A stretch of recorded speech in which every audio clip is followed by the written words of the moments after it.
أبزا ساعة زيها نبتن عالم زقر مفتم خسركم سماين مدرن بفرح استنوتلو فتار من تفطران قبل رسو زتحطر المعرف زانتا همامات كريستوسيو ناي موت زانتا زي كونس موت زتسعرلو نايوت زانتا انبلا دوي وهمام انبلا تعار ودكام امكن اليوم يبتحني يبتحكمو بفصح وسلام سلام كبرات تعزبتي لومي بزعباتي علم كاب تفكر جميرو كسع موداتا زي من زي رسا سماين مدرن زنقت كتا تاريخ كنزاربينا إذا تاريخ زي تاريخ جغلنا تراي كونن تاريخ سقاي تراي وناي كونن إذا تاريخ زي تموداتا زي والفقر أملاخي أبزي همامات زروست متحف كويتانا المدحينان إيوس كريستوس من تلك سوات كبل استقبلوا إسراش من شعاتميتن إسران حالا مقرف تنسقين بزرزر سفير يركب من تايو تقول زغل أملاخ بحانتك قال علم كدحن النخال خلو سقاته واحد خورج كقدرف كسكت زمارته نتكاب قلنا زوت عدام نابوتو نملاس فتاري زفان حديقو نابزا مرر علم زورة ولته أمامات كنكتاتلنا نابتناي فقرق عزوه ناب قراني حيزوكم كخيد هذا channel زي حدش تزخونكم سابسكرايب مقبار جمرو مستير مشات حموس تاريخ أمامات كابت مستير ودراري جمر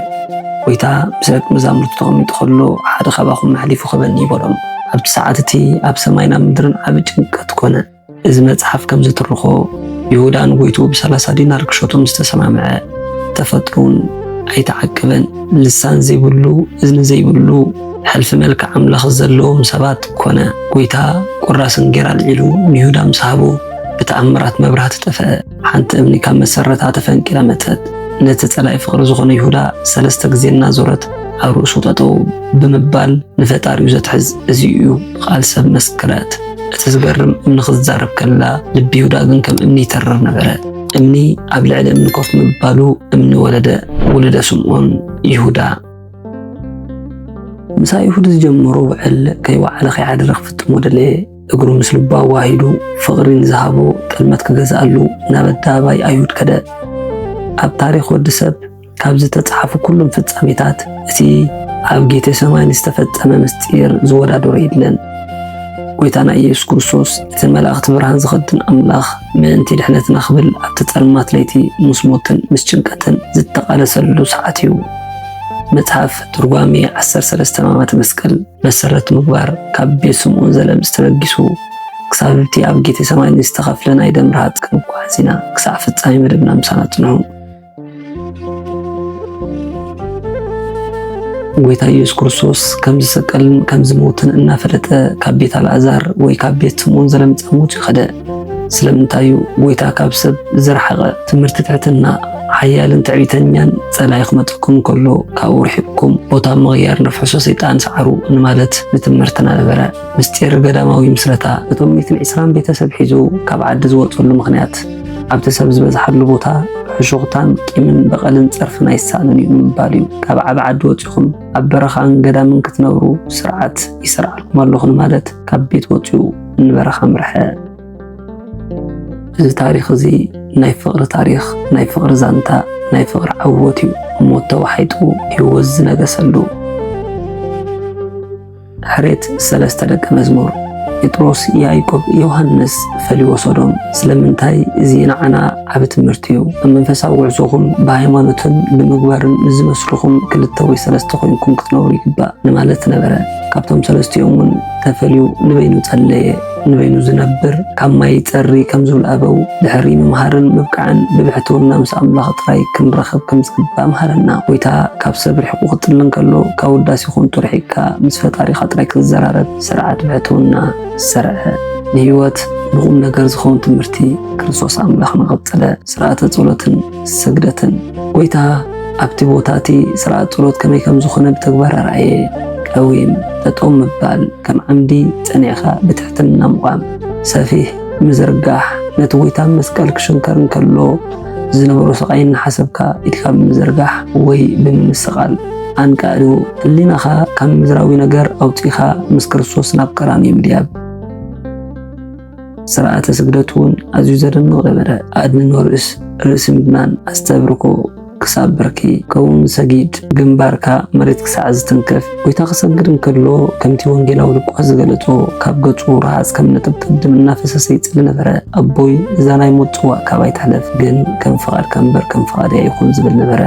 ምእንታና ምእንቲ ፍጥረቱ ክብል ንሞት ተቐበሎ። ትግሃትን ዕረፍቲ ስጋን ጎይታ እናተመላለሰ ንሃዋርያት ይርኡም ነበረ።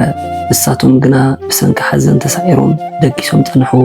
ሰብ መከራ ምስ መጹ ይፈዝዝ ድቃስ ይመጹ እዩ።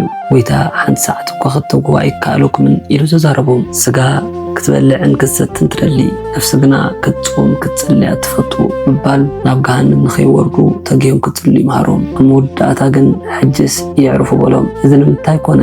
ስለምንታይስ ይዕርፉ በሎም? ስጋ ዕረፍቲ ከም ዘድልዮ ንኽምህር እዩ። እዚ እትከታተልዎ ዘለኹም ስነ ጽሑፋዊ ገለጻ ትርጓሜ 13 ሕማማት መስቀል ካብ ዝብል መጽሓፍ ዝተወስደ ጽሑፍ እዩ። ካሓዲ ብክሕደት ዝመስልዎ ሰባት ኣኪቡ መፀ። ይሁዳ ጎይታ ዝጽልየሉ ቦታ ይፈልጦ ነበረ። ናይ ይሁድን ሰራዊትን ኣኪቡ መፀ። ጎይታ ግን ክሃድም እናኻለ ነዞም ደቀይ እንታይ ትብሉም ኣለኹም? ንዓይን ተደሊኹም ንዓቶም ሕደግዎም በለ። ጎይታ መከራ እንተመፀኩም ብምስጋና ተቐበሉ ንምባል በዓል ናብቲ መከራ ተጓዓዘ። እቲ ኣነ ዝስዕሞ ንሱ ኢሉ ምልክት ሂቦም ነበረ። በዚ ድማ እቲ ዘስካሕካሕ ናይ ጥልመት ስዕመት ብይሁዳ ኣብ ምዕጉርቲ ጎይታ ተፈጸመ። እቶም 13 ሕማማት መስቀል መዝገብ ስቃይ ሕጂ ናብታ ኣዝዩ ዘሕዝን ክፋል ክናቱ ኢና። ጎይታና ብዕለተ ዓርብ ዝተቐበሎም 13 ዓበይቲ ሕማማት መስቀል ነፍሲ ወከፎም ብዕምቆት ንሪኢና ተኣስሩ ድሕሪት። እቲ ንኹሉ ዓለም ብኢዱ ዝሓዘ ጎይታ ከም ክፉእ ገባሪ ኣእዳው ድሕሪት ተኣስረ። እቲ ገመድ ስጉ ክሳዕ ዝቆራርጹ ኣጽኒዖም ኣሰርዎ። ወዲቀ ውስተ ምድር ጎይታ ካብ ጌቴሰማኒ ክሳዕ ቤት ሃና ክወሰድ እንከሎ 65 ግዜ ኣብ ምድሪ ወደቐ። ጎይታና ካብ ዝውለድ ፀጉራ የተላፅዮ ነበረ እሞ 25 ግዜ ብፀጉርና ሳሕባ ወደቕዎ። እዚ ኩሉ መከራ ንኣርኣያ ንድሕነት ሰብ ነበረ። ተከይዶ በእግራ አይሁድ ኣሲሮሞ ክኸዱ እንከለዉ ብቕድሚትን ብድሕሪትን ኣሲሮም ይስሕብዎ ነበሩ። ብድሕሪት ዘለዉ ክፍንዎ ከለዉ ብኣፍ ልቢ ይወድቕ። ብድሕሪት ዘለዉ ሰብ ኣባቕል ሰብ ኣፍራስ ኣይሁድ ድማ ይረግፅዎ። ብቕድሚት ዘለዉ እንተፈንዎ ንድሕሪት ብሕቁ ይወድቕ እሞ እቶም ረጊፆሞ ዝሓለፉ ሃዲሙና በማለት ብፍና ተሳልቆ ይረግፅዎ። ኣብ ሞት ህይወት ማእኸል እንከሎ ስለ ሓደ ዝድሕን ሰብ ይሓስብ ነበረ። ሳውል ናይ ኣቦታቱ እምነት ዝሓለወ ዝመስሎ ሳውል ጽባሕ ብሞቱ ዘኽብሮ ክርስቶስ ነቲ ኣፍ ልቡ ረገጾ። ክርስቶስ ተዛርቦ ዕድለኛ ሳውል ጻውዒ ደወል ሰምዐ። ሳውል ዝተሳሕለ ሽንካር ብምርጋጽ እትጉዳእ ንስኻ እምበር ሽንካር ኣይኮነን በሎ። ሕርቃን ሳውል 440 ግዜ ግርፋት ኣብ ልዕሊ ክርስቶስ ወረደ። እቶም ብኢዱ ካብ ሓመድ ዝፈጠሮም ሰባት ንፈጣሪኦም ብእግሮም ረገጽዎ። እዚ ጉዕዞ እዚ ጉዕዞ ፍቕሪ፣ ጉዕዞ ሰላም፣ ጉዕዞ ሰብ ሓድነት ምስ ኣምላኽ ነበረ። ተሰብኡ ማእከል ኣምድ ብጎረሩ ሓኒቆም ከም ከልቢ ሰሓብዎ። ደሙ ክሳዕ ዝነስሮ ብውሽጢ 27 ግዜ ሃርምዎ። ኣብ ማእኸል ጉንዳእቲ እውን ብድሕሪት ዘሎ እናፈነወ ኣፍ ልቡ ብቕድሚት ዘሎ እናፈነወ ሕቑ ርእሱ እናጋጭው 62 ግዜ ምስ ጉንዳ ኣጋጭው። ዲያብሎስ ብኩልንትኑ ዘጋጭው ዝነበረ ኣዳም ሰላም ንኽረክብ ክርስቶስ ስለ ኣዳም ተጋጭወ። ተጸፍኦ መታልህ እቲ መላእክቲ ኪሩቤልን ሱራፌልን ብክብሪ ዝሰግድሉ ገጽ ብርኩሳት ኣእዳው ተጠፍዐ። ብኢድና ይስምዑኒ ምባል ናይ ገጹ ዓጽሚ ክሳዕ ዝርአ 120 ግዜ ብእምኒ ጽፍዓት ጽፍዕዎ። እቲ ኣብ ማእኸል ሲኦል ኮይኑ ጽፋዕ ዝነበረ ኣዳም ንኸድሕኑ እግዚኣብሔር ተጸፍዐ። ርእሱ ብበትሪ ወቕዕዎ። እቲ ንኹሉ ፍጥር ዝፈጠረ ኣምላኽ ብጨካናት ኣእዳው ተቐጥቀጠ። ኣክሊለ ሶክ እሾኽ ዘለዎ ኣክሊል ኣብ ርእሱ ደፍእሉ። 73 ስቑረት 300 እሾኽ ዘለዎ ኣክሊል ሰሪሖም ብኢዶም ክሕዝዎ ስለዘይተኻሎም ብጉጤት ኣልዒሎም ናብ ውሽጢ ዓጽሚ ርእሱ ክሳዕ ዝኣቱ ብበትሪ ወቕዕዎ። ደሙ ከም ወሓዚ ናብ ገጹን ኣዒንቱን ወረደ። ታርቆተ ልብሱ ገፈፍዎ። እተን ዓለም ብኣጽፋር ደመና ዝኽድን ኣምላኽ ምእንታና ዓራቑ ደው ኣበልዎ። እተን ኣግራብ ብቆጽሊ ዝሸፈነ ኣምላኽ ብዕራቑ ደው ኣበልዎ። እቲ ንሰማይ ብከዋኽብቲ ዘጌፀ ኣምላኽ ብዕራቑ ደው ኣበልዎ። እቲ ኣዳም ምስ ወደቐ ዲኖ ዘለበሰ ኣምላኽ ብዕራቑ ደው ኣበልዎ። ተከስፎ ዝባን እቲ ኣዝዩ ዝስካሕካሕ መግረፍቲ ሕቁ ብጅራፍ ተገርፈ። ስጉ ከም ሓመድ ረገፈ። ዓጽሙ ተረኣየ። ንኣዳም ዲኖ ዘለበሰ ኣምላኽ ብብዝሒ መግረፍቲ ዓጽምቱ ተረኣየ። ፀዊረ መስቀል ጎይታ ደኺሙ እናሃለወ ከቢድ መስቀል ኣሰከሙ ካብ ሊቶስትራ ክሳዕ ቀራንዮ 36 ግዜ ወደቐ። መስቀሉ ብጥሉል ዕንጨይቲ ዝተሰርሐ ነበረ እሞ ጹም ደኸሞ ብደምን ረሃፅን ተሓፅበ። 318 ሩታና ሃይማኖት ክርስቲያን ዝኾነ ኣብ ሓደ ኣቡነ ዘበሰማያት 3 ግዜ ክሰግድ ሰርዑ። ኣብ 12 ኣቡነ ዘበሰማያት ጎይታና መስቀል ተሰኪሙ ዝወደቑ ውድቀታት እናዘከርና 36 ግዜ ናብ መሬት ወዲቕና ነተንስእ። እዚ ናይቲ ዘፍቀረ ናይ ፍቕሪ ናይ ዝኽሪ ኪዳን እዩ። ተቀንዎ በቅንዋት ኣእዳውና ኣጋሩን ብዓቢት ሽንከራት ሸንከርዎ። ሳዶር የማናይ ኢዱ ኣጽኒዑ ሓዘ፣ ኣላዶር ጸጋማይ ኢዱ ኣትሪሮ ሓዘ። ኣዴራ ማእኸል ልቡ በስዐ፣ ዳናት ንኽልተ ኣእጋሩ ሓዘ፣ ሮዳሱን ብኣፍ ልቡ ወጠ። ኦ ኣእዳው እለ ለሃብሃው ለኣዳም ተቀንዋ በቅንዋት መስቀል፣ ኦ ኣእጋር እለ ኣንሰሰዋ ውስተ ገነት ተቀንዋ በቅንዋት መስቀል ከም ዝበለ ዮሃንስ ኣፈወርቅ። ንኣዳም ዝፈጠረ ኣእዳው ኣብ ማእኸል መስቀል ተሸንከራ፣ ኣብ ገነት ዝተመላለሰ ኣጋሩን ኣብ መስቀል ተሸንከራ። ተሰቅሎ ብዕፅ ዝመፀ ሞት ኣብ ዕፀ መስቀል ኣብ መንጎ ክልተ ሸፋቱ ኣብ ዕንጨይቲ ተሰቒሉ ደምሰሶ። ሰሪባ ሓሞት ማይ ምፀምኡ ሓሞት ሃብኡ።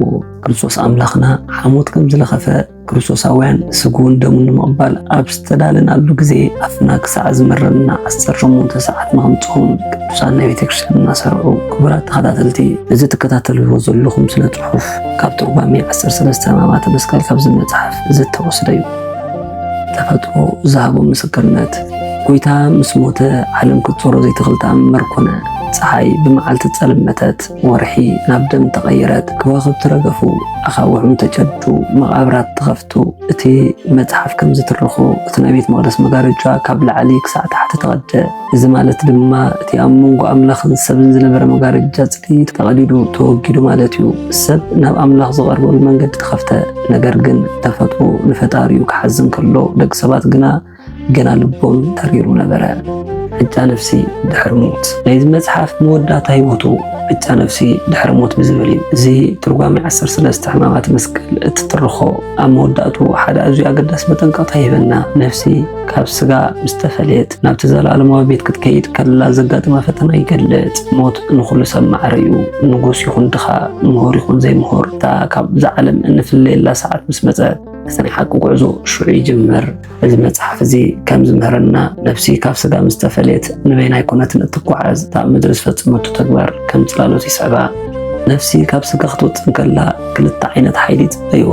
መላእክቲ ጽልመት እቶም ዘስካሕክሕ ትርኢት ዘለዎም ገጾም ከም ረመፅ ዝነድድ ኣስናኖም ከም ናይ ዝጠምያ ኣንበሳ ዝሕርቁሙ ኣጋንንቲ ይመፁ። ንሓጥእ ነፍሲ ንምውሳድ ብጭቃነ ይጽበዩ። መላእክቲ ብርሃን እቶም ጻዕዳ ዝለበሱ ገጾም ከም ፀሓይ ዘብርህ ጥዑም መኣዛ ዘለዎም ቅዱሳን መላእክቲ ንጻድቕ ነፍሲ ንምቕባል ብኽብሪ ደው ዝብልሉ ሰዓት እዩ።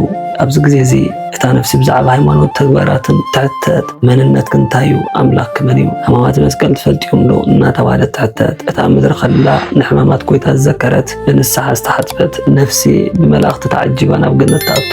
እታ ንሕማማት ጎይታ ዘባጭወት ግን ብሰይጣን ተሳሒባ ናብ ገሃነም ትወርድ። እዚ መጽሓፍ እዚ ሎሚ ንሕና ክንሓስበሉ ዝግባእ ዓብ ናይ መጠንቀቕታ ደወል ይድውል። ክቡራት ተዓዘብቲ እዚ ትርጓሜ 13 ሕማማተ መስቀል ዝብል መጽሓፍ ናይ ሓዘን መጽሓፍ ጥራይ ኣይኮነን። እዚ መጽሓፍ ናይ ናጽነት መጽሓፍ እዩ። ጎይታናን መድሓኒናን ኢየሱስ ክርስቶስ 20,921 መግረፍቲ ዝተቐበሎ ንዓና ካብ መከራ ናፃ ንምውፃእ እዩ። ሎሚ እዚ ታሪክ እዚ ክንሰምዕ ከለና ልብና ክሕደስ ይግባእ። ታሪክ ሕማማት ብሞት ኣይተዛዘመን። ብሳልሳይ መዓልቲ ብትንሳኤ ዝተዛዘመ ንሞት ሲዒሩ ንሲኦል በርቢሩ ንኣዳምን ደቁን ናብ ናይ ቀደም ክብሪ መለሶም። እዚ ጽሑፍ እዚ ትርጓሜ 13 ሕማማተ መስቀል ካብ ዝብል መጽሓፍ ዝተወስደ ጽሑፍ እዩ። ናይዚ መጽሓፍ እዚ ተርጓሚ መጋቢ ሐዲስ ፊልሞን ዮሃንስ ነዚ መጽሓፍ እዚ ብብዙሕ ኮነ ፍረ እትደልዩ ሰባት ነዘናቕምጠልኩም ቁፅሪ ተወከሱ። ስብሐት ለእግዚአብሔር ወለወላዲቱ ድንግል ወለመስቀሉ ክቡር አሜን።